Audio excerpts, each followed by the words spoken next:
Good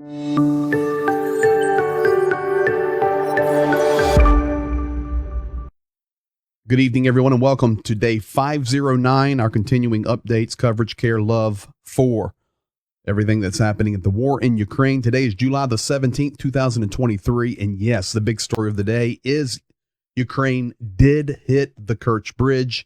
Lots of questions about that, lots of unknowns, but tonight we're here with the latest information. I was actually online last night when it happened. I threw the update on Patreon, and the guys there were happy to be hearing about it first. It was just breaking. So if you haven't joined the Patreon, I would suggest it. Lots of good things happening in there. Additionally, thank you for liking, commenting, sharing, subscribing, telling somebody else about what we're doing here. It is deeply appreciated. Zhenya tonight at our refugee camp. He's there down on the river showing a good time to about 50 kids who were refugees of this war.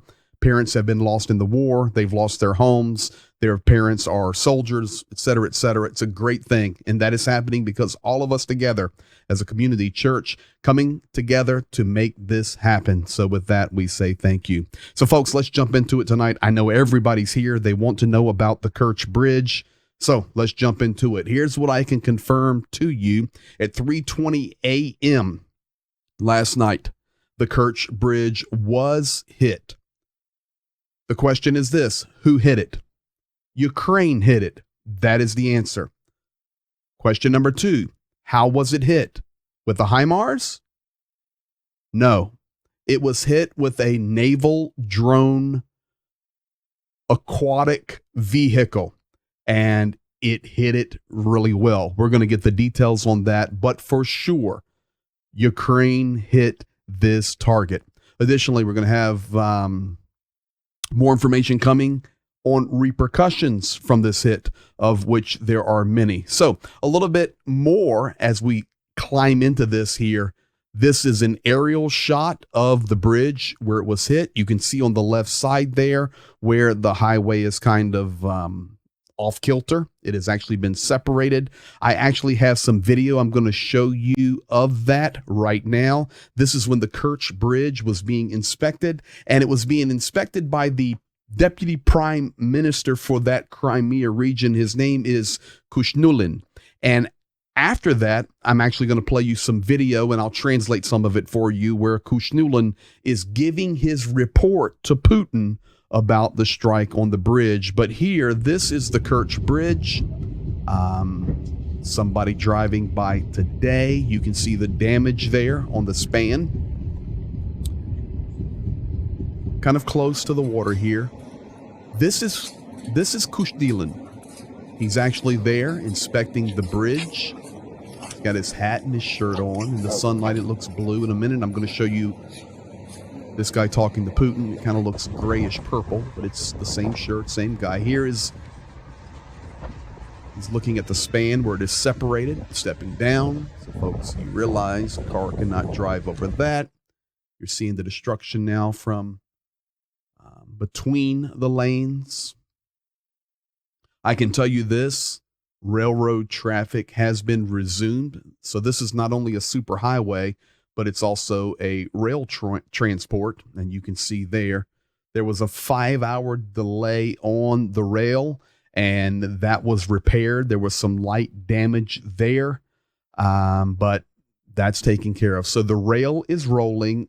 There will be an adjustment on vehicle traffic, and we're going to look at that in detail now as well.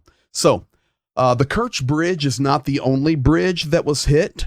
Here, this is today, Putin having a quick talk there with Shoigu, and separated for some reason, but you can see the table here. I guess a Ukrainian naval aquatic drone rolled into the Kremlin and struck the table as well. So we have lots of bridges that are falling down there in Ukraine. Now, traffic has to be rerouted. So you can see here, if you look at the bottom image, you see the explosion. This strike was the Kerch Bridge. I'll zoom in here. Let me come over to the graphic here. So here we have Ukraine, and we're going to look at the front lines in just a moment as well. But you come down through Crimea, and you come across, and of course, this is Kerch. This is what it's named for. And this is actually the bridge that comes over to mainland Russia. So this is where it was struck. This is where it was hit by the naval drones from Ukraine. With that said, you saw in the video just a moment ago, this graphic actually says here at the top, alternate traffic routing for getting in and out of Crimea or Crimea. So instead of going across the mainland here, I'll go back to this and get into Russia. Now, those that are driving in and out of Crimea have to come land route from the Rostov-on-Don area over here on the right through Mariupol, come down. There's a coastal highway here through Bryansk, Primorsk, Krylenka, and come down through Jenko. And this is how they come down into Crimea. And this is what this graphic is referring to. Since the bridge is damaged there at the Kerch, vehicular traffic is being changed. I can also tell you that the roadblocks on that, which basically shuts the highway down overnight, typically around 10 p.m. to 5 or 6 a.m., those have been lifted so that cars can travel freely on that southern highway out of Crimea, heading into Russia. And you may be saying, well, who is driving that? Why would they be driving there in a war zone? Well, typically they wouldn't. They would be coming across the Kerch Bridge. That's why that is important. But you may then ask, why are people on the Kerch Bridge? Because they're going to Crimea for vacation. It's summertime, and Russian culture loves going to the beach. They believe that Crimea is theirs, and they're just going to lay on a beach. That's what it is. It's vacation, and that's what all the cars are coming. I remind you, 140 million people live in Russia. It's a large nation with a high and heavy population. And their summer holidays, summer vacations culturally are very important. These vacations can last a week, 2, 3, 4, 6 weeks because the winters are so hard in Russia. When it comes to summer, it is enjoyed. Holidays, vacations, people traveling around the world. And Crimea is a major destination. Now, of course, not only tourists, but this is also how munitions can be rolling freely. And unfortunately, the train is still rolling across that Kerch Bridge. You guys know as well as I do that equipment is being transferred via those trains, no matter what you may see or hear. Well, those look like passenger cars, and there are passenger cars, but I guarantee you that there are plenty of munitions and arms floating on those trains as well. Now, this brings into mind something else we have to think about, and that is those folks are going to have a dangerous road there. They're driving through occupied territory. Of course, it's occupied by Russia, but very easy if you come back over here to the map. Very, very easy for Ukraine, much closer, if they had a mind to, which they don't because they're not terrorists, to strike at these roads or this highway. Now, maybe they would take that highway out. I do not know. I doubt it. But it is a war, and who knows what will happen. So coming back to this bridge here, I was telling you about Kushnulin. Here he is chatting with Putin. This is the guy on the upper left. You can see his name there written in Cyrillic, Kushnulin. So what is he sharing with Vladimir Putin? And folks, also look up there, look at Vova. He's writing down the notes. What is he saying? Well, Kushnulin is saying that one part of the bridge for vehicular traffic has been completely destroyed and it cannot be repaired. One of the railway tracks have been slightly damaged, but rail traffic is resumed. He's also saying that two-way traffic can open on one side September the 15th, but full repair will be mid-November, and that not only full November, but one of the pylons have been destroyed to the part where structurally it needs to be replaced. So that is Kushnilin there giving the report to Vladimir Putin. Vladimir Putin later had a Security Council meeting where he basically made one statement. He says, Ukraine hit us. The grain deal is now off the table and closed. We'll talk about that in a moment. And this will require retribution. That was it. We will strategically find the way for retribution. Tonight, just now, Molyar coming out and saying there is an increased chance and possibility of airstrikes, missiles. Of course, the Shaheeds are flying right now.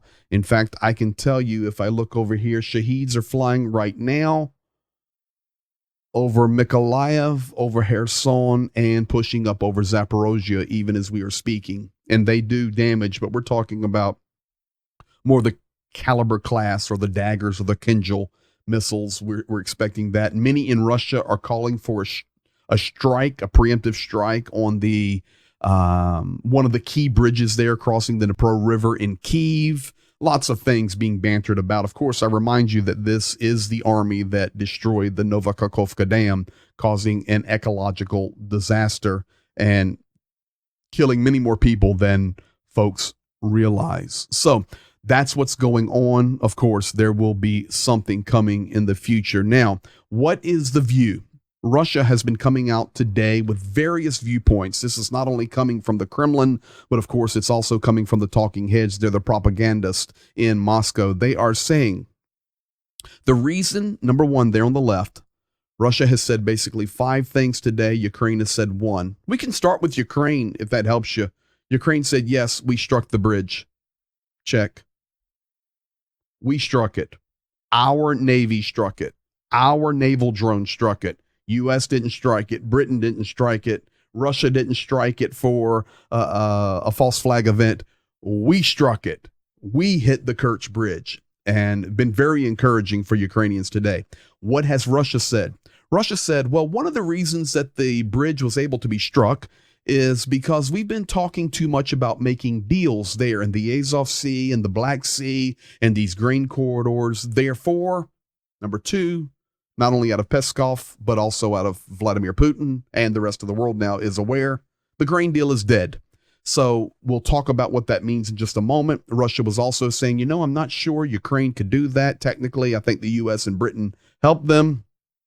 Fourthly, Russia did come out and say, our nautical drone defense is weak. We are not running the right types of defense for these aquatic naval drones, but we will fix that. And then finally, Putin said today that strikes like this will only escalate the war and raise tension, but ultimately they will have no long-term effect on the war in Ukraine and no long-term effect on the sovereign nation of Russia. So that's basically what Russia was saying today. Now, what are we talking about with the grain deal? So the Black Sea Initiative will cease to function as of July the 18th. What that means is Russia withdrawing the guarantees of safety for the navigation and will end maritime humanitarian corridor in the northwestern Black Sea. And the Joint Coordination Center that has been based out of Turkey will be disbanded. Basically this, we are going to once again hold the Black Sea hostage.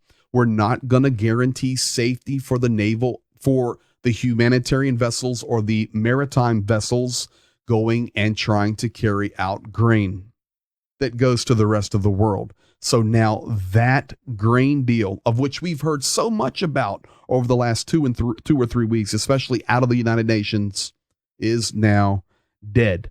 So what happened from that? Of course, wheat futures in Chicago, COBT,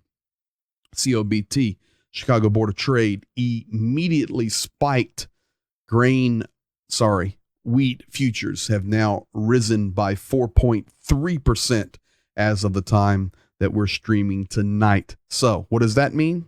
Cost are going up. You may say, well, is that grain initiative that big and that powerful that can affect global wheat prices? Ladies and gentlemen, let me tell you tonight, Unless you have been there and experienced Ukraine, you cannot imagine how large their agricultural production is. It is shocking. I know here in the United States, you can ride through Iowa right now in corn season and ride for miles and see corn. I understand that. The United States is a huge nation geographically. Ukraine, about the size of Texas, completely. But the amount of grain, wheat, sunflower, I remind you, for sunflower oil and sunflower seeds, Ukraine, the number one producer in the world, and it's not even close. The Ukrainian flag, of course, with yellow on the bottom half, you can see it up there, boop, over there, upper left, your up in the corner. I'm looking at everything reversed in the studio. It may be your left or right, depends on which eye you're looking out of. But the flag up there, yellow on the bottom, blue on the top. Yellow represents fields of ripe sunflowers, and then the blue sky that comes against them. And folks, when you're driving through Ukraine and it's harvest season, that is exactly what you see, is the flag in living color there in the fields. So yes, this grain deal is that important, and it can raise prices globally, and we're seeing that happen. Now, Dmitry Kuleba, the foreign minister of Ukraine, coming out and saying, at President Zelensky's instruction, I am now holding urgent consultations with partners at the United Nations in New York on our next steps following Russia's withdrawal from the grain initiative. Russia puts global food security in jeopardy. We do our utmost to preserve the Black Sea grain corridor. With that said, I can also tell you that late tonight in President Zelensky's address to the nation that he does every night, tonight he was doing it, holding his iPhone, standing in front of a white wall. No big production, just a video he recorded on his phone for the nation. He does it every day. Tonight, he's talking on his update that Ukraine still wants to find a way to get food to the world. Ukraine understands that we really do a major part in global food supply. And even if Russia withdraws, Ukrainians are willing to take the risk, take the chances. Turkey, help us. UN, help us. Let's find a way to export through the Black Sea. So that's where what we have with that. Now, Guterres came out, and this is interesting, okay? Tweet on the left. I deeply regret Russia's decision to terminate the implementation of the Black Sea Initiative, which has been a lifeline for global food security in a troubled world. Hundreds of millions facing hunger and consumers confronting a global cost of living crisis will pay the price. That's coming out from Antonio Guterres.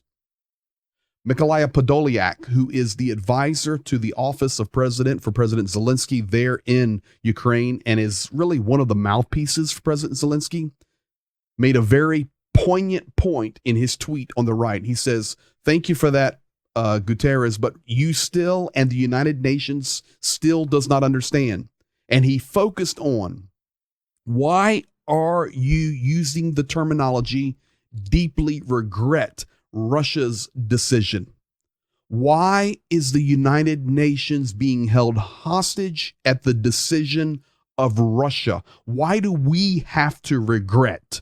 We are the United Nations. You are the United Nations. You're the council of all these nations coming together. Why can't you just say, Russia, unacceptable. The UN is going to roll in peacekeeping forces to the Black Sea.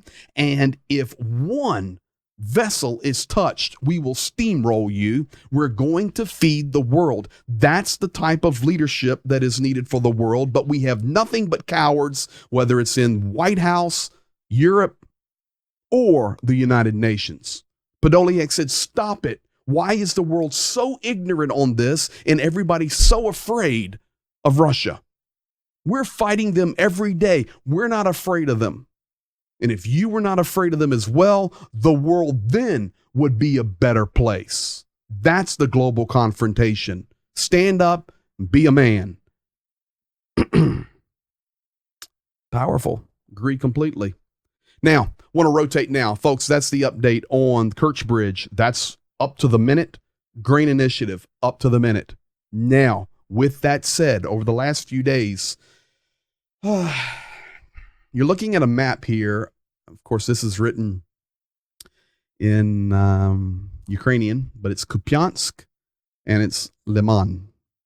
Those are the cities in the red boxes. Russia is mounting a serious offensive here. Yes, Ukraine doing good on their front line, counteroffensives in the south and in the Bakhmut area. These offensives are slowing a bit. Ukraine still gaining ground slowly, but there is a major push. They're even calling it a Russian offensive. Liman, Kupiansk. I'll look at that in a moment on the map and show you exactly where it's at. But more than 100,000 personnel have moved in, been pushed in. Now, folks, I was reading after some stuff today and preparing for the stream, and I want you to understand that does not mean 100,000 soldiers. It's 100,000 personnel.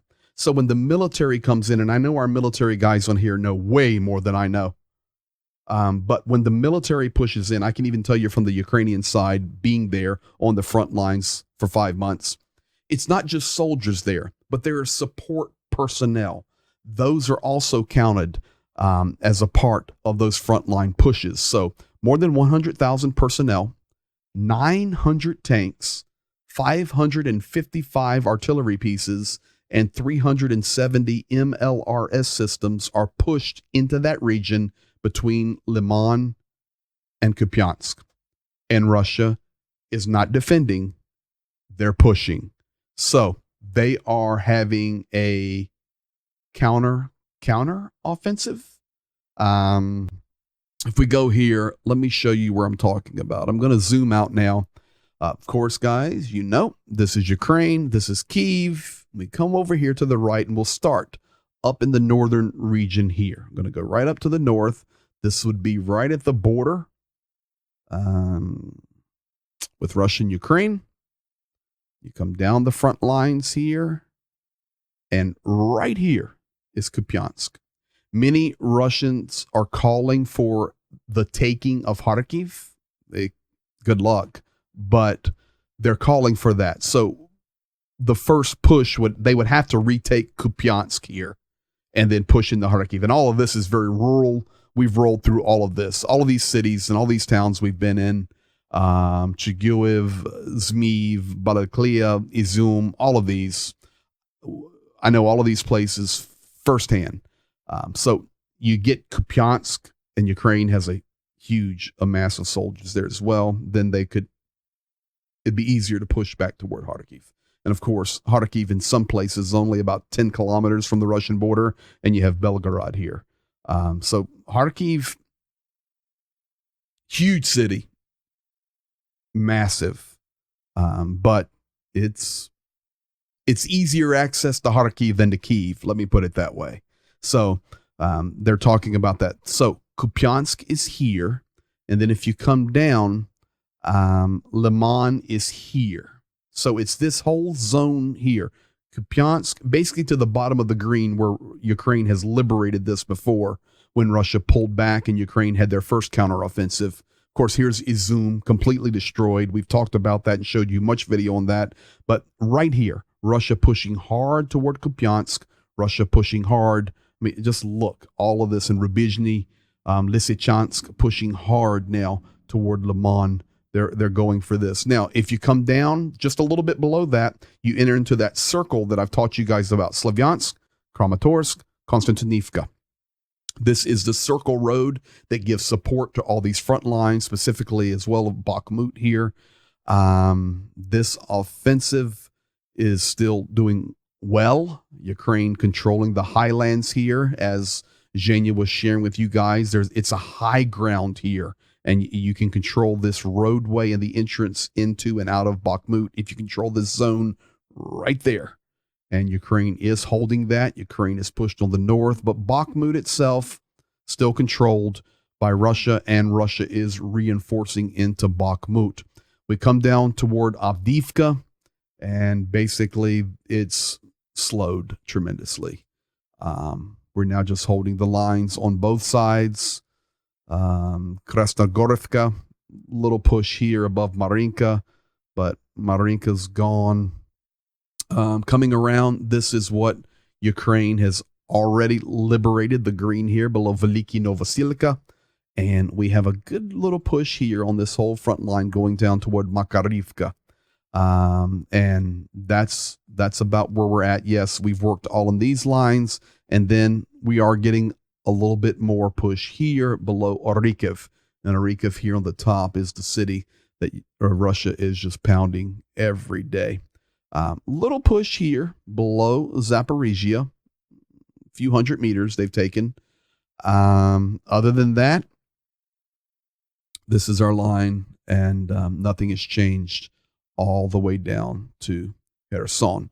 So, folks, that's where we're at on the front line look tactically. Now, a couple of last things for the update tonight. This one's going to be interesting for you guys. There's the map. Wagner movements. Wagner has moved back, not back, but Wagner has moved into Belarus. One of the reasons that Russia is able to push right now, I'll go back to the other map for a second.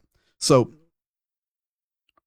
Russia, Wagner rather, pushing into Belarus, setting up their camps. We showed you the other night, even the Belarusian media showing how the Wagners are training the Belarusian troops. Lots of equipment over the last 48 hours. We're talking tactical equipment, troops, munitions, supply vehicles has moved into Belarus. Whether it's a distraction or not, I don't know. I can tell you that Wagner has fought and pushed, been very aggressive for Russia over 509 days. It's not unlikely to think they wouldn't do it again. Forget all the circus over the last month. It's irrelevant. Doesn't mean anything. But what has happened due to Wagner pushing in is that Russian forces that have been here, just holding the line, have been able to rotate around to the front lines. So the reason we're seeing reinforcements to these front lines is the Russian soldiers that were here in Belarus have rotated around now to the battle lines in the war zones that are located in sovereign territory of Ukraine. Now, Wagner has moved in past Babrusk, and that is in Belarus. They're on the way to Minsk. They're holding there. It's in that region. Their camps, their training grounds, all of those things. If you say, well, where is that actually in Belarus? I can show you very simply. Here is the border with Ukraine. In fact, here is Chernihiv right here. The border of Ukraine and Babrusk. It's right here. So you can say, okay, how far is that? Well, let's see here. 200 kilometers. So 120 miles. It's 60 miles for every 100 kilometers. So that would be 120 miles. And that's on into Ukraine there. I'm actually pushing into Chernihiv there.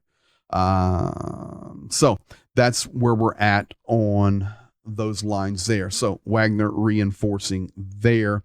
You know what?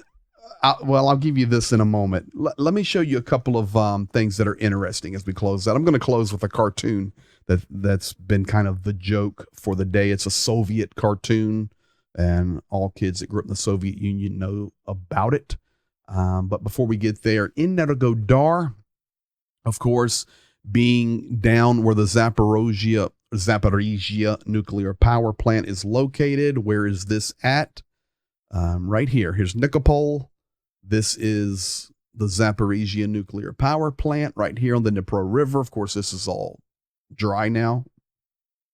And in Energodar is the supporting city for the power plant. And of course, in Energodar, what root word in English do you see in that? Energy.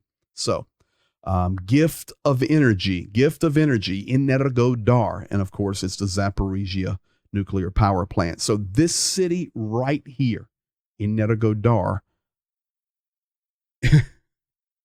I just have to show this to you. This is interesting. This was posted on everybody's car, put in everybody's mail, given to every resident there.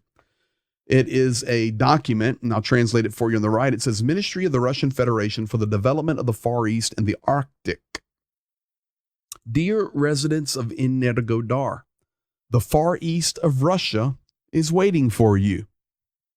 The opportunity to choose any of one of the regions of the Far East. If you choose to go there and be relocated, you will receive a gift in the amount of 240,000 rubles. You'll receive a gift. You will receive additionally 120,000 rubles for each family member. And you will have a guaranteed job employment with an average salary monthly of 55,000 rubles and preferential conditions for admission to universities for families or program participants. If you have kids that would want to study, they'll get preferential treatment. You may say, okay, so you're telling me they're going to offer people money to move out of Ukraine and move to the Far East of Russia? Yeah, actually, where they want them to go is way over here. Here's Godar. They want them to go way over here, past Novosibirsk. Hello, all the way over into this region and into this northern Yakutsk, Vladivostok. Of course, getting them away from the war zone. It will not allow them to be collaborators. It will pave the way for those that would have Ukrainian sentiments to go away. You may also be asking tonight, 55,000 rubles to USD. So that'd be about $600 a month. Additionally, they're going to get 240,000 rubles to move. That's about $2,700. And 120,000 for each family member. So let's say you're just a normal family member and you have two parents and two kids. It's going to be 240 plus 120 for the spouse and 120 for the two kids. 480, 560,000. You're going to get about $6,000 to move to the Far East. A guaranteed job, making $600 a month, and preferential treatment for your kids to go to school. That's where we're at on day 509 with the war in Ukraine. Now, I was telling you that there's a cartoon from Soviet times. Lots of famous stuff from Soviet Union times, movies and stuff, and I actually enjoy watching them personally. They're pretty entertaining, but they're funny. And this is a cartoon from Soviet times where a queen is going to cross the river, and the king and the family with they're going to cross the river, and the bridge is gone. So, of course, Ukrainians, with all their humor, once the Kerch bridge got hit last night, and now people have to go a different way, they're saying, okay, well, the bridge is basically gone. Here's the cartoon that's been making its way on social media today, and everybody laughing. I'm so happy this morning. We're going to cross the river. What happened to the bridge? It's gone. So there's your entertainment for today. Getting a little bit of Soviet history and cartoons there. Where's the bridge? It's gone. So no, the Kerch is not completely gone, but she got dinged really, really good.